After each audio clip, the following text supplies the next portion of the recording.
Biyyi tokko lafa qofa miti. Seenaa, eenyummaa fi lubbuu uummata isheeti. Addunyaan kun bal'oodha. Ijaan ilaaltee yookiin geejjiba kanaan dura beekamu hunduma isaatiin fayyadamtee xumuruun hin danda'amu. Garuu addunyaa akkas bal'attu kana keessa bakka muraasa qofatu qalbii fi onnee namaa tuqa. Bakkeewwan akkasii keessaa biyyi Keeniyaa ishii tokkodha. Isheen biyya dhalli namaas ta'e bineensonni bosonaa wal kabajanii bilisummaan keessa jiraatanidha. Keeniyaan gaanfa Afrikaa fi onnee Afrikaa bahaa keessatti argamti. Kaabaan Itoophiyaan, bahaan Somaaliyaan, kibbaan Taanzaaniyaan, lixaan Ugaandaan akkasumas kibba bahaan galaana Hindiin daangeffamtee argamti. Biyyi kun sabaa fi sablammoota 50 ol qabdi. Baay'inni uummata ishee miliyoona 53 ol yoo ta'u, Afrikaa irraa sadarkaa 7ffaa irratti, addunyaa irraa immoo sadarkaa 27ffaa qabattee argamti.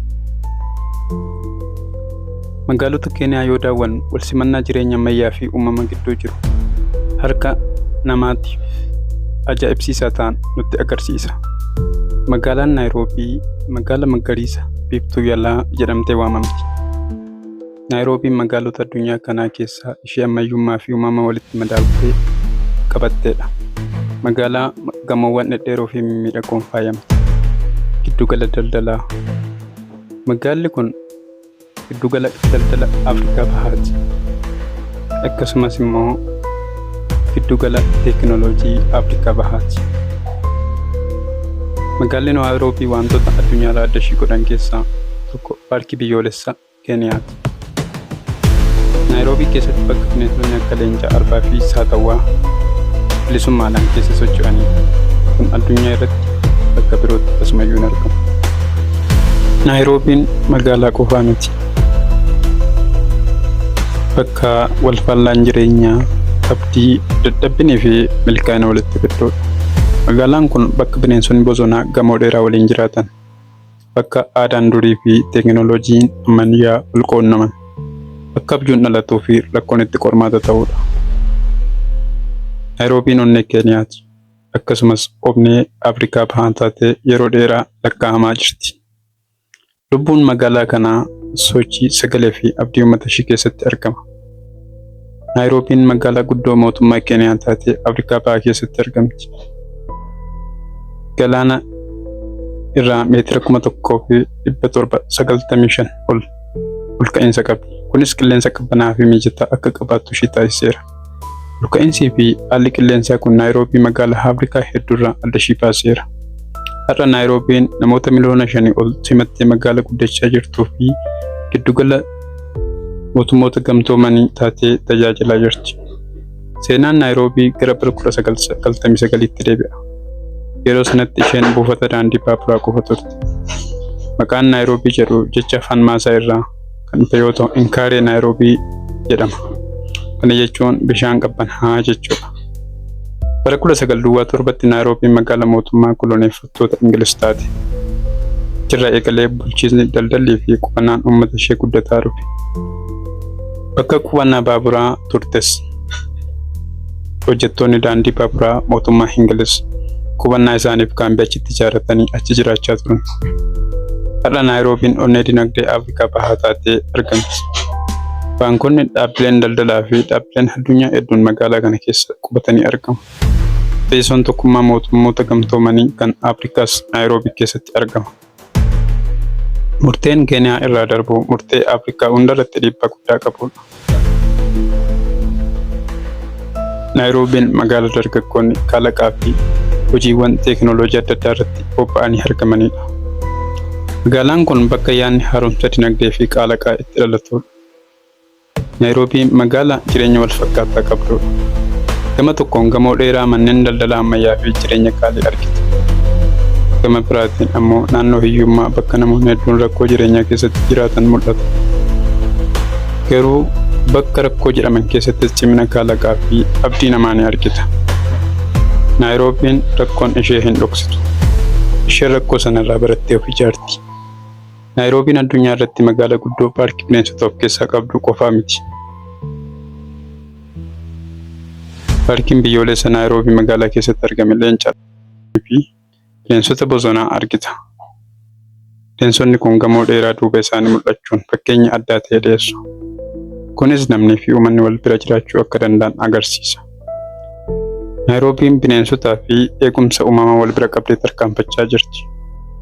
Aadaan Naayiroobii baay'ee bal'aa fi wal makaadha.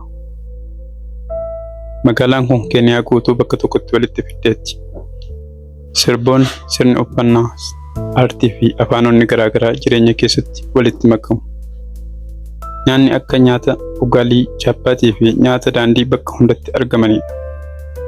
Jireenya guyyaa guyyaa uummata Naayiroobii sagalee, sochii fi lubbuun hin dhumne achi keessatti argita. Uummanni Naayiroobii namoota hojii cimaa, abdii guddaa fi abjuu dheeraa qabanidha. Dargaggoonni hedduun Naayiroobii bakka carraan itti uumamu jedhanii yaadu. Magaalaa kana keessatti hunduu waan tokko ari'ataa jira. Innis milkaa'inaadha. Bilisummaa jireenyaa fi egeree gaarii ijaarrachuudha. Dorgommichi cimaa ta'us abdii hin dhaban. Abdii isaanii hin kutan. Of fuulduratti falaalaa kaatu. Naayiroobiin rakkoowwan hedduu qabdi. Kunis rakkoowwan addunyaa biyyoota baay'ee irratti beekamaadha. Rakkoo tiraafikaa, baay'ina uummataa fi hanqina mana jireenyaati. Kuni biyya keenya Itoophiyaa keessattis wanta baratamaadha. Haa ta'u malee mootummaan Keeniyaa furmaata fiduudhaaf baay'ee cimee irratti hojjechaa jira. Manneen jireenyaa waliin ijaaree kennaa jira. Daandiiwwanis haaromfamaa jiru. Enerjii yookaan anniisaan magariisaas babal'achaa jira. Akkasumas karoora magaalaa ammayyaa gara fuulduraa taasisuudhaaf baay'ee irratti cimanii hojjechaa jiru. Kuni hundi kan nutti agarsiisu egereen magaalaa Naayiroobii baay'ee ifa ta'uu isaati. Naayiroobiin magaalaa guutuu hin taane taatus magaalaa abdii egeree irratti karaa qaxxaamuraa argamtudha. Isheen seenaa darbees bal'aa qabdi. Har'as ni jiraatti. Boruufis of ijaaraa jirti. Naayiroobiin gamoo qofa miti.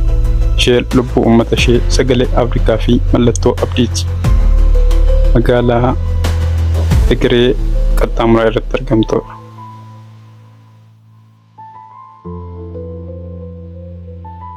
Waa'ee Keeniyaa yoo dubbatte gara yaada keetti kan dhufu keessaa tokko tuuta bineensota bosonaati. Maqaan Keeniyaa jedhuu fi bineensota bosonaa gargar baasanii ilaaluun hin danda'amu. Waggaadhaa waggaatti naannoo Maasaay keessatti tuunni bineensota bosonaa lubbuu isaanii oolfachuuf godaanan ni mul'atu.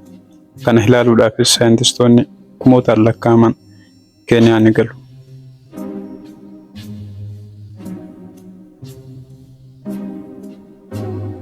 Kuni fiilmii sitti fakkaachuu danda'a.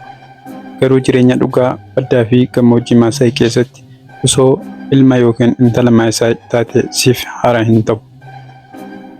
Garuu foddaa miidiyaa hawaasummaa yoo ilaaltu amanuuf sitti cima ta'a. Kana daawwachuuf garuu waggaa waggaatti tuuristoonni garas deeman baay'eedha. Keeniyaan eenyummaa baay'ee qabdi. Maasaayeen sanyii jabootaadha.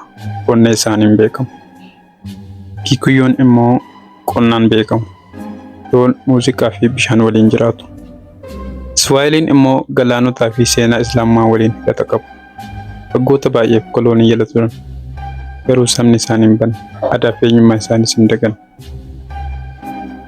Keeniyaan biyya mul'ataa fi abdii egeree keeyyatti kaachaa jirtudha. Giddugala teekinooloojii, fiinteekii fi innoveeshinii akka malee guddataa jirti. Silkoon safaanaa jettee of waamti. Maqaa fi karoora moggaafattee socho'aa jirti. Keeniyaan bakka daawwaltee galtu qofaa miti. Seenaa taatee si keessa jiraatti. Yeroo ilaaltu si gammachiiftee, yeroo deemtu immoo onnee kee keessatti haftee jiraatti. Kanaaf onnee Afrikaa bahaa kan jedhamteef.